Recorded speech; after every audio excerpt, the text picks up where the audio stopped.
เดียวหน้าตอนนี้เนาะดูเว้าง่ายก็ข้าวก็บ่ได้กินน้ำก็บ่ได้กินโอ้ปลาข้าวปลาน้ำเลยดูอืมคำว่าปลาข้าวปลาน้ำน่ะบ่แม่นเว้าเด้พี่น้องเอ้ยบ่เฮิงเนาะคำคนเฮาบ่ได้กินข้าวกินน้ำอาทิตย์หนึงนี่ปลาข้าวปลาน้ำแต่มื้อวานนี่บ่ได้กินข้าวแต่มื้อเช้านี่เราหากันเริ่มบ่กินได้เกือบ คนตาย ตายแล้ว ตายแล้วบ่ดูเอ มือเปื่อยเพิ่น อันกินนี่บ่ ดูอ่า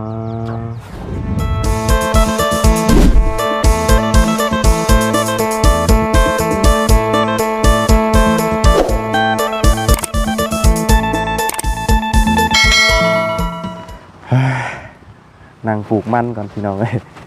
ปลูกมันอยู่ห่มก่อนมันเราก็ตายเละตายดอหมดเลยเรือไปช่างเนาะยังดีนะทั้งนี้ปลูกมันยังออกใบออกอย่างแน่แต่ทั้งบ้านนี้พุ่นละเดือน5เดือน6พุ่นพี่น้องเอ้ยเพิ่นจังสิได้ปักต้นลงอันนี้ก็เพิ่นมาซ่อมแซมอีกเลยนี่ซ่อมแซมใหม่พี่น้องพอมันตายเนาะ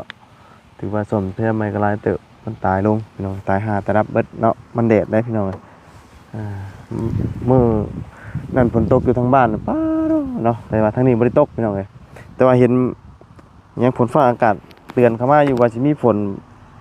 ช่วงเที่ยงอันนี้บ่ายสิเข้าบ่าย2แล้วพี่น้องยังมีฝนอยู่โอ้ยร้อนแฮงเนาะเอาพี่น้องเอ้ยก่อนอื่นสบายดีและสวัสดีพี่น้องกันเบิดสุขุสุคนพี่น้องเอ้ยเนาะพบเจอกันมื้อนี้ก็นี่แหละพี่น้องเอ้ยคือเก่าคือเดิมเพิ่มเติมก็ร้อนเนาะอยู่เพื่อนน้องน้ำเนาะแต่มื้อนี้เงียบๆพี่น้องเอ้ยเป็นจังไดทั้งพ่อกับแม่เพิ่นไปให้ไปชวนบ่มื้อนี้เนาะเอามื้อเช้านี่พี่น้องเอ้ยเนาะก่อนเข้าไปหา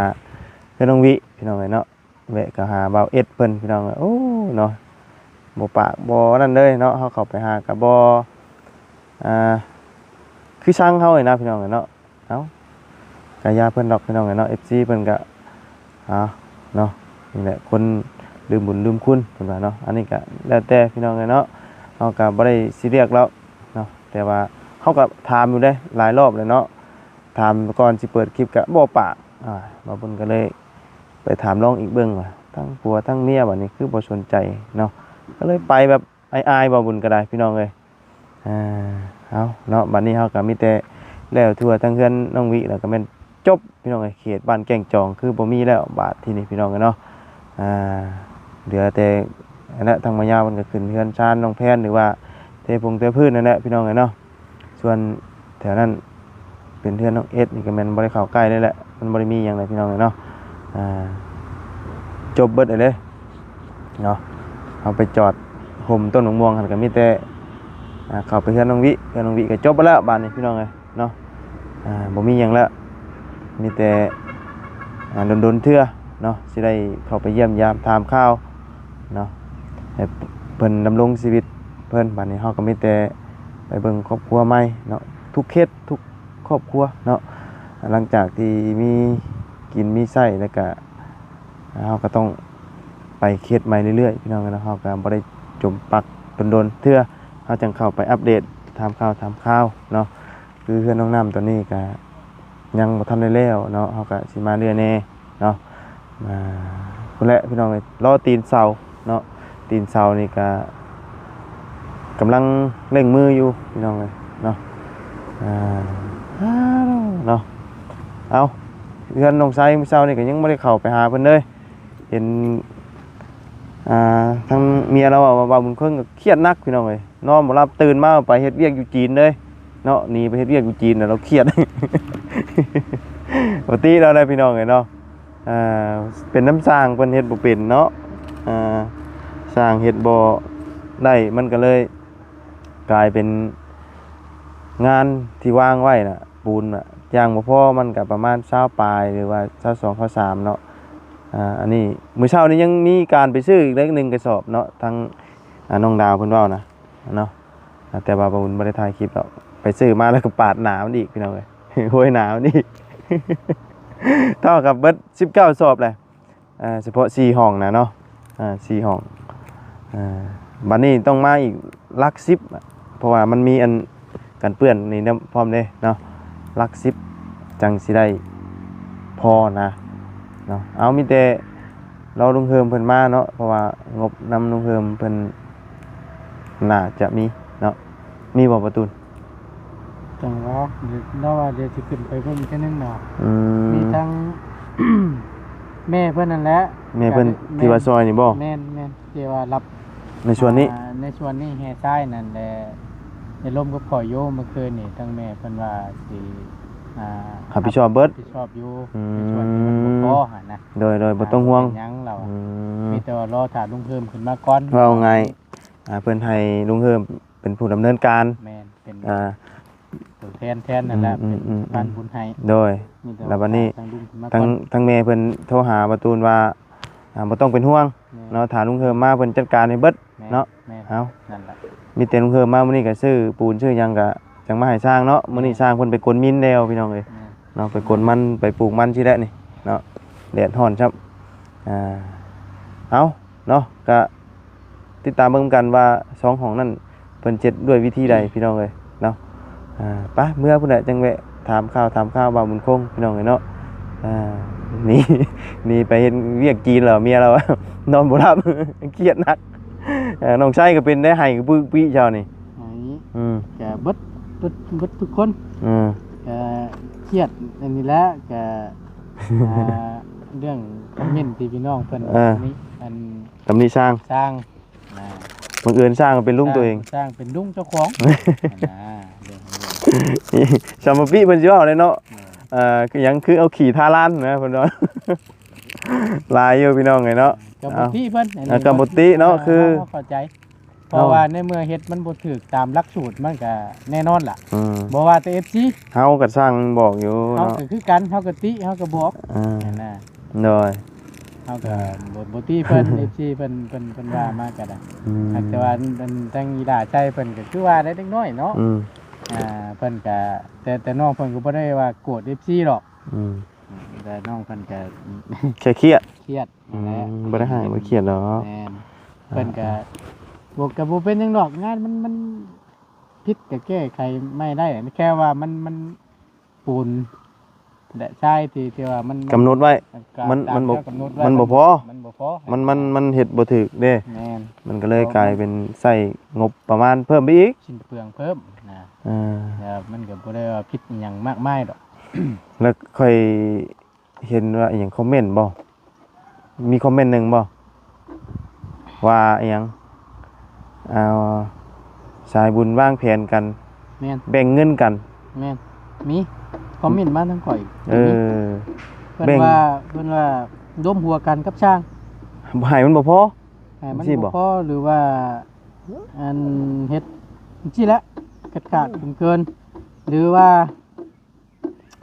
หาที่สร้างหาสร้างที่ว่าราคาถูก แล้วเอาเงินไปแบ่งกันเพิ่นเว้าน่ะ แบ่งกัน เออ ประมาณนี้ เอาเจ้าอันคิดซ้ำนี้ได้แต่ซ้ำนี้ก็จักคำเว้าได้พี่น้องเนาะผู้ที่เพิ่นคิดน่ะก็ปล่อยไป ให้เพิ่นคิดไปตามอันแนวคิดเพิ่นได้เฮาก็ห้ามเพิ่นคิดบ่ได้เนาะเพราะว่าเฮาก็ค่อยก็บ่ได้ซีเรียสหรอกเพราะว่า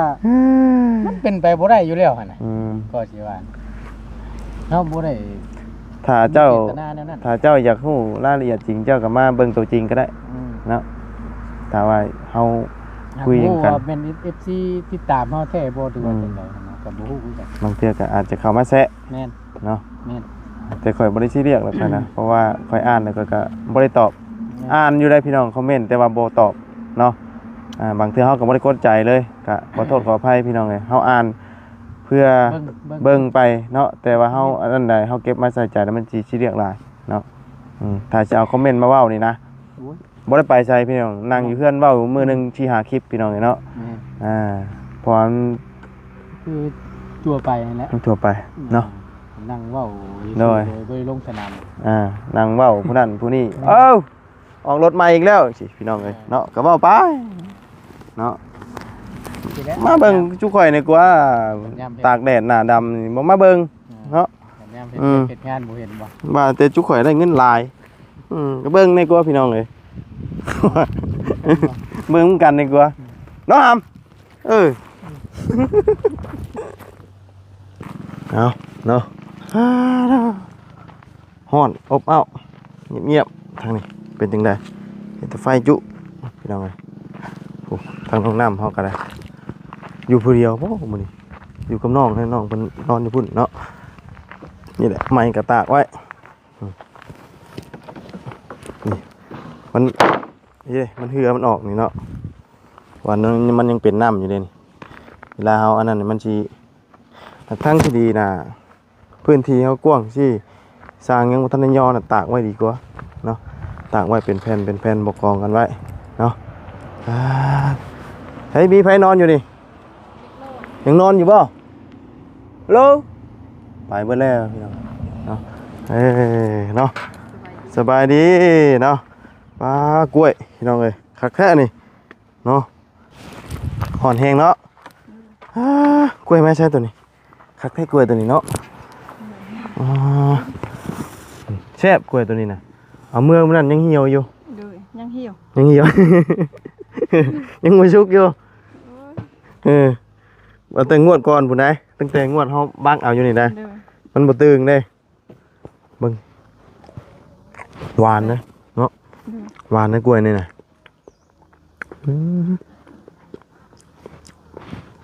เมียนี่มักได้กล้วยมันแซ่บจอบกินอยู่ โดย มันบ่สุกมันเหี่ยว คือแก่ หึ มาเบิ่งคือแก่ นี่ข้าวกล้วยแกอันนี้มันสิหล่นเบิดนี่ โดย อันนี้มันน่ะทำอันนี้ยังบ่หล่นน่ะ ยังไม่แก่ ยังบ่แก่เพิ่นเอิ้นหยังหมกชะบือกันบ่เฮาปะไว้มันก็เหี่ยวซื่อๆจอบกินอยู่ยังบ่เบิดอยู่มันบ่สุกเด้ โดย มันเหี่ยวก่อนสุก โดย ไม่ได้เหี่ยวเข้าไปแล้วมันเหลืองมันอันนี้ มะม่วง อันนี้มาใช่ไหม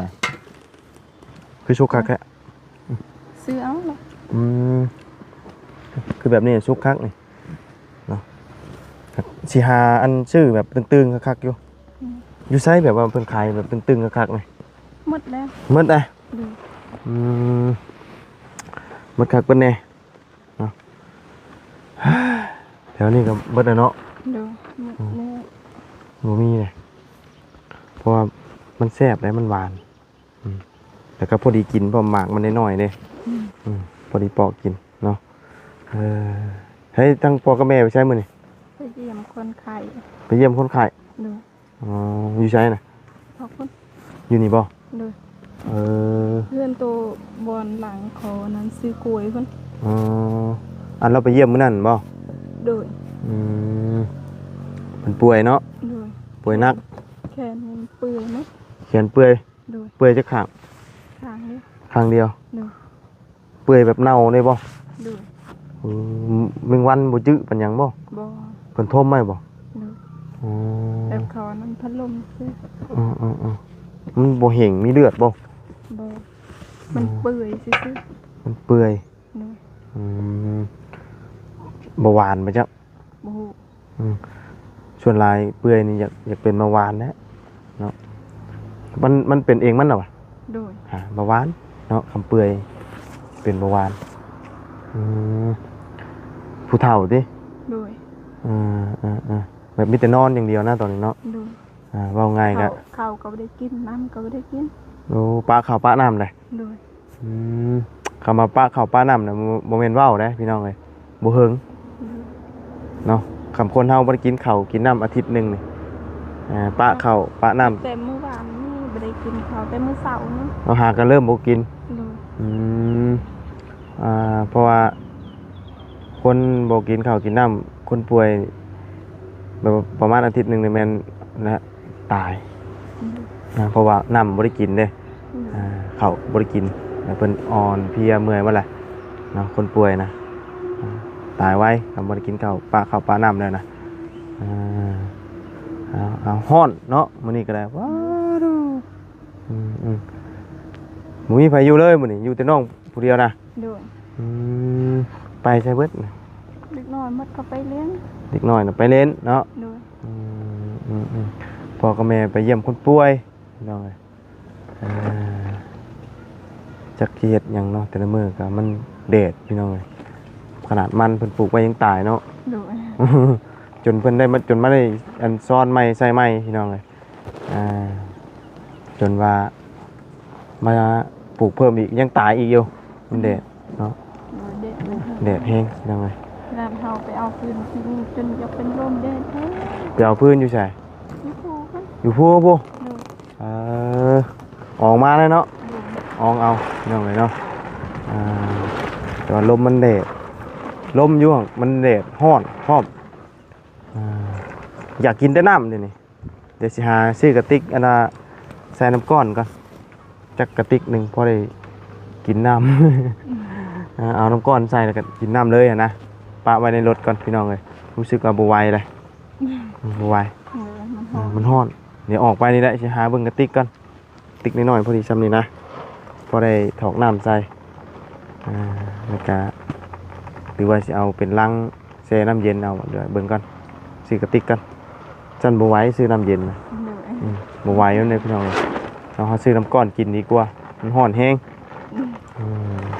เอาแซ่บๆพี่น้องมาเด้อกินกล้วยพี่น้องเลยเนาะกล้วยงามใช่ไหมมือเมื่อก่อนต้องหาให้ได้พี่น้องเลยเมื่อนี่กล้วยแซ่บเห็นยังยีรากินกล้วยเปล่าเนาะหวานรวมกินกับข้าวกันแล้ว มากบ่กินข้าวแซ่บ แซ่บเลยกินได้อยู่เวลาเขาบ่มีแนวกินนั่นเด้เขากับบ่ไงเบื่อแนวกินว่าชันๆเนาะ โดย เขากินกับกล้วยก็แล้วเขาบ่อยากข้าวเลยมันก็แซ่บเนาะ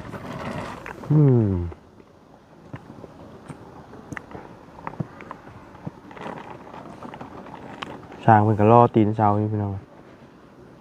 บ่ได้มาเลยเนาะ โดย มาเพิ่นก็มีแนวเฮ็ดเด้ไม่มันอันนั้นเด้มันบ่แห้งเกลือมันออกเห็นบ่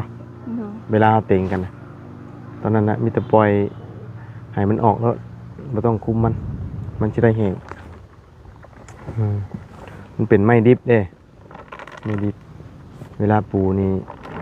ตอนปูนี่ที่อยู่เวลา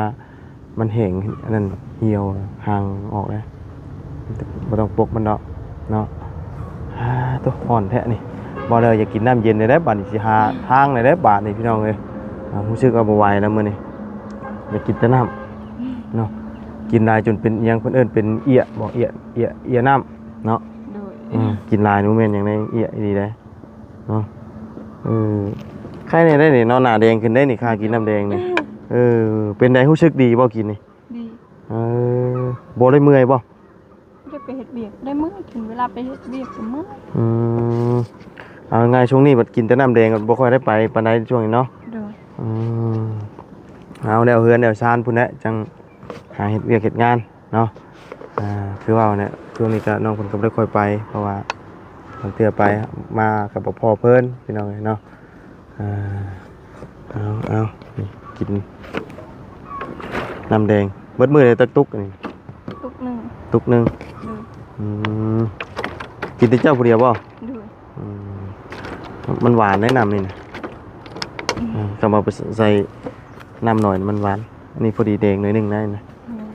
จางๆใส่เกลือน้ำบ่ฮะ บ่ ไม่ได้ใส่ บ่ได้ใส่ ฮ่าดูฮ้อนนี่ดีไหวแล้วพี่น้องเอ้ยไปจ้ะหาน้ำกินก่อนเด้อ โดย บ่ไหวแล้วไปหาซื้อน้ำเย็นกินก่อนพี่น้องเอ้ยเนาะมื้อนี้ก็คือเก่าบักแตงโม โดย พอดีพากินคือเก่าเนาะพี่น้องเอ้ยแก้ก็หายน้ำเนี่ยบักแตงโมเนาะ โดย เบิดแล้วบ่หวานฮะกินเบิดแล้วบ่ กันบ่ได้กิน บ่ได้กินแตงโมบ่ไผจะกิน แม่พอกิน น้องนุ่งเนาะ โดย เอาไปสามีแต่เอามาให้น้องนุ่งเพิ่นได้กินพี่น้องเอ้ยป้าไปเอาไปฮ้อนแดดบ่ย่างมาอีกเด้มันฮ้อนแม่นหยังเนาะฮ้อนโทรศัพท์จนสิระเบิดเลยเดี๋ยวนี้ฮ้อนแฮงพี่น้องเอ้ยฮ่าแดดอีนี่เด้หนาวกับฮ้อนสิเลือกเอาหนาวเลือกฮ้อนบ่ว่า ใช่เพื่ออาบน้ำ ฮะโอ้ยอาบน้ำมันก็บ่ไหวดอกเนาะพอนี่ก็ได้อาบน้ โอ้เอาหนาวนะอาบได้อยู่อดเอาได้อยู่หนาวนะแต่ว่า ตัวห้อนนี่ที่เสือผ้ามันเปียกเบิดเนาะ เอาอดนอนค่ะ ฮะ อดนอน อดเอาห้อน ดู เออคนเฮากันเปะเพิ่นบัดเอาห้อนเนาะโอ้ห้อนหลาย น้ำหนาวตีนกระแตก ยามหนาวตีนกระแตก ดู โอ้แม่นแล้วยามหนาวตีนแตกแต่ว่า ยามห้อนนี่มันมัดเนาะกระโตอนมันห้อนแห้งเหือออกเลยเสือเปียกกระโตกระมิน เย็น เย็นโอ้โต พ่อเพิ่นจังใส่เสื้อแขนยาวเนาะอบผิวพี่น้อง เลยอบผิว ฮะ ให้มันเย็น ให้มันเย็น ดู ให้เหือออกในเย็น ดู เฮาเหือออกมันยังอยู่บ่ได้เหนียวเนาะเอามักคนละแบบเนาะถ้าว่าคนเมืองนอกเพิ่นมานี่เพิ่นอยู่บ่ได้ได้นี่นะ ดู เพราะว่าอยู่พุ่นน่ะอากาศเพิ่นทางเฮาหนาวสุดน่ะทั้งเพิ่นพอดีอยู่ ดู ถือว่าทั้งเพิ่นพอดีอยู่เด้ทางเฮานี่ร้อนแบบนี้น่ะโอ้ยเพิ่นอยู่บ่ได้หรอก ดู อยู่บ่ได้เพราะว่าเพิ่นอยู่แต่กับหนาวเด้เนาะเอ้าคือเก่า ขอบใจเด้อ เอาบักแตงโมไว้ให้ ฮ้อนบ่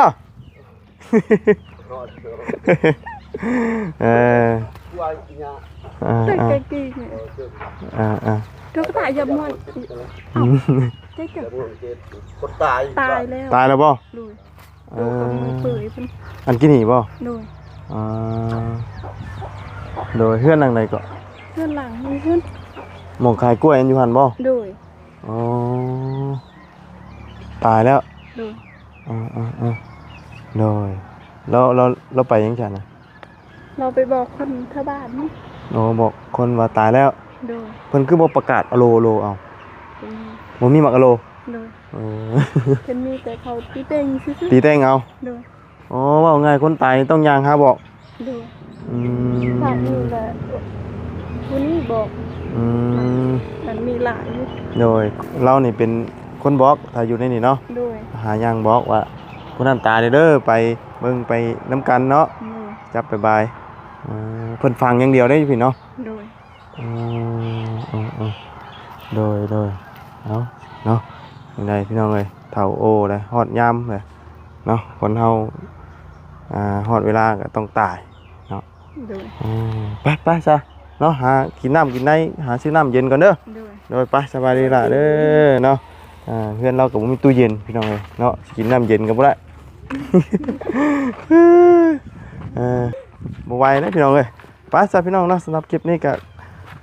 ลำลาก่อนพบเจอกันไว้ขอบคุณไปพี่น้องหรือว่า FC เด้อที่เข้ามาติดตามนะครับส้มออนไลน์เนาะพบเจอกันไหมไปแล้วพี่น้องสบายดีไป